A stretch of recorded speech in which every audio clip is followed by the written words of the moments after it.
பார்க்க போகிறது வந்து பைப்பிங் சிஸ்டமில் பைப்பிங் எங்கெல்லாம் யூஸ் பண்ணுவோம் அப்படின்னு பார்த்தீங்க அப்படின்னா ஆமாம் சில் வாட்டர் பைப்லைன் ஓகேவா, வாட்டர் சப்ளை, ட்ரைனேஜ், இது எல்லாமே அண்டர் நம்மளுக்கு இந்த பைப்பிங்கில் தான் நிச்சயம், ப்ளம்பிங் அண்ட் பைப்பிங்கில் நிச்சயம் வரும். சரியா, ப்ளம்பிங் அண்ட் பைப்பிங்கில் water supply, drainage, fire fighting, chill water pipelines, இது எல்லாமே எதை யூஸ் பண்ணி தான் பண்ண போகிறோம் சிஸ்டமில். இப்போ நம்ம இவ்வளோ நாள் பண்ணது டக்ட்டு, HVAC சிஸ்டம். சரியா, டக்ட்டு, ஃப்ளெக்சிபிள் டக்ட்டு, ஏர் டெர்மினல்ஸ், இது எல்லாமே HVAC சிஸ்டம். அடுத்து என்னது இதுமா, இது ப்ளம்பிங் சிஸ்டம். சரியா, இதில் piping, plumbing system, plumbing and பைப்பிங்கில் இது எந்த சர்வீஸ்லாம் நம்ம யூஸ் பண்ணுவோம்? ப்ளம்பிங் அண்ட் பைப்பிங் யூஸ் பண்ணக்கூடியதுன்னு பார்த்தீங்கன்னா HVACயை பொறுத்த வரைக்கும் சில் வாட்டர் பைப் லைன் போடுவோம். ஓகேவா, அப்புறம் ஏசிலேருந்து வரக்கூடிய கண்டென்சேட் ட்ரெயின் பைப் அது போடுவோம். இது பைப்பிங். அப்புறம் வாட்டர் சப்ளை, அது பைப் லைன்ஸ் நம்ம கொடுக்கணும். ட்ரைனேஜ் பைப் லைன்ஸ் கொடுக்கணும். ஃபயர் ஃபைட்டிங் பைப் லைன்ஸ் கொடுக்கணும். சரியா, water supply, drainage, fire fighting, chilled water, condensate train. ஓகேவா, இந்த அஞ்சுமே என்ன தான் இந்த போர்ஷனை யூஸ் பண்ணி, ப்ளம்பிங் அண்ட் பைப்பிங்கிற போர்ஷனை யூஸ் பண்ணி தான் நம்ம என்ன செய்யணும் பண்ண போகிறோம்.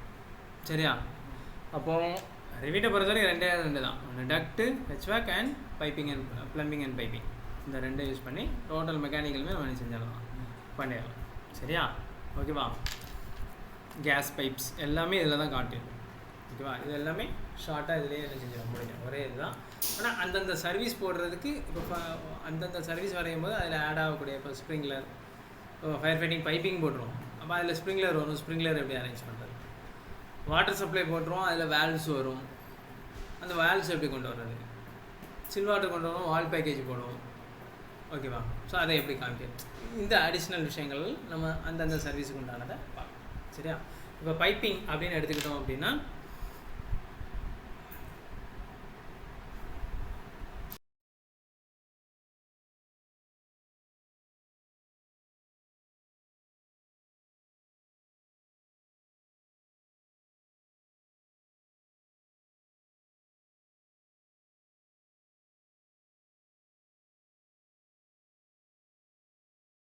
சரியா 15 mmலேருந்து 600 mm வரைக்கும் இருக்குது.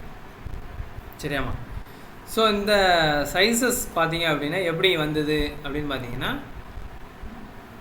மேனேஜில், சரியா, நம்ம ஏற்கனவே போயிருக்கோம் இல்லையா, மேனேஜில் மெக்கானிக்கல் செட்டிங்ஸ் அப்படின்னு இருக்கும். மேனேஜில் மெக்கானிக்கல் செட்டிங்ஸில் போனோம் அப்படின்னா இதில் duct setting and pipe setting இருக்கும். இதில் பைப் செட்டிங்கில் பார்த்தீங்க அப்படின்னா செக்மெண்ட்ஸ் அண்ட் சைஸஸ் அப்படின்னு இருக்கும்.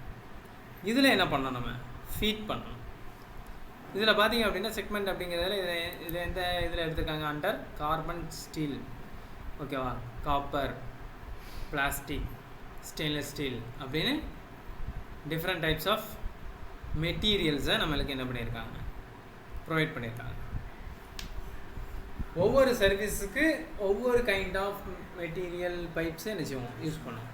சரி, அப்போ நம்ம சில் வாட்டர் எடுத்துக்கிட்டோம் அப்படின்னா என்னதுமா, carbon steel schedule 40 or schedule 80 இதான் யூஸ் பண்ணுவோம். என்ன யூஸ் பண்ணுறாங்க அப்படிங்கிறது நமக்கு எப்படி தெரியும்? நீங்கள் ஒரு ப்ராஜெக்ட் கொடுத்துருக்காங்கன்னா அந்த ப்ராஜெக்டுடைய இப்போ IFC கொடுத்துருக்காங்க, இல்லை அப்படின்னா ஷாப் ட்ராயிங் கொடுத்துருக்காங்கன்னா அதில் அனோடேஷன் கொடுத்துருப்பாங்க, இல்லைன்னா அந்த ப்ராஜெக்ட்டுக்கு என்ன மெட்டீரியல் சப்மிட்டருடைய கேட்லாக். என்ன ஒரு ப்ராஜெக்ட் நீங்கள் மாடல் பண்ணும்போது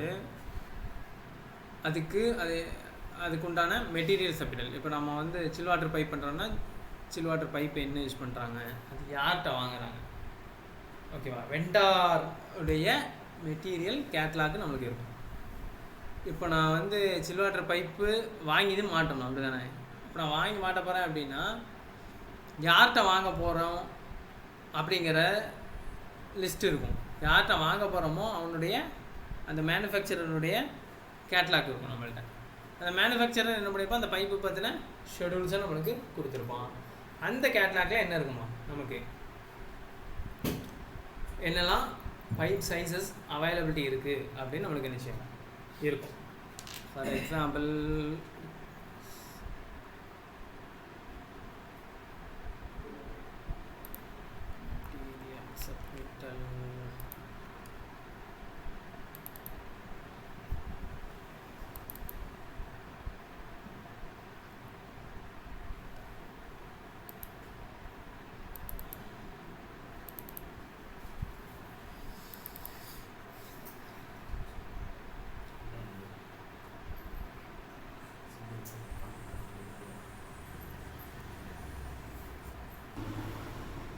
இது என்னதுமா ஏர் மாஸ்டருடைய ஃபார் எக்ஸாம்பிள் மெட்டீரியல் கேட்லாக்.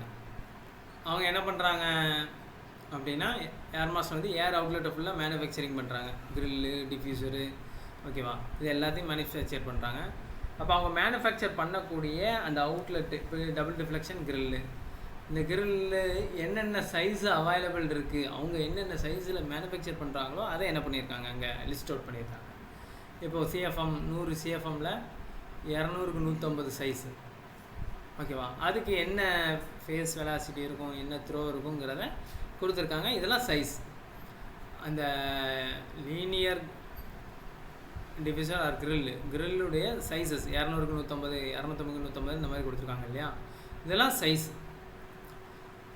இந்த கேட்லாக்கை என்ன பண்ணியிருப்பாங்கன்னா மெட்டீரியல் சப்மிட்டரில் என்ன பண்ணியிருப்பாங்க அட்டாச் பண்ணி இந்த மாதிரி மார்க் பண்ணியிருப்பாங்க. இந்த சைஸில் தான் நான் என்ன பண்ண போகிறேன், இந்த பொருளை வாங்க போகிறேன் அப்படின்னு என்ன பண்ணியிருப்பாங்க. மெட்டீரியல் சப்மிட்டரில் யாருக்கு கன்சல்டன்ட் சப்மிட் பண்ணி அப்ரூவல் பண்ணி தான் என்ன பண்ணுவாங்க, வாங்குவாங்க.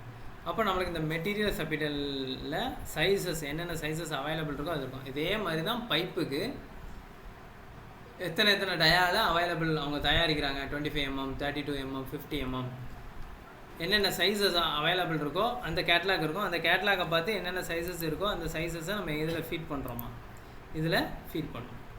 சரியா?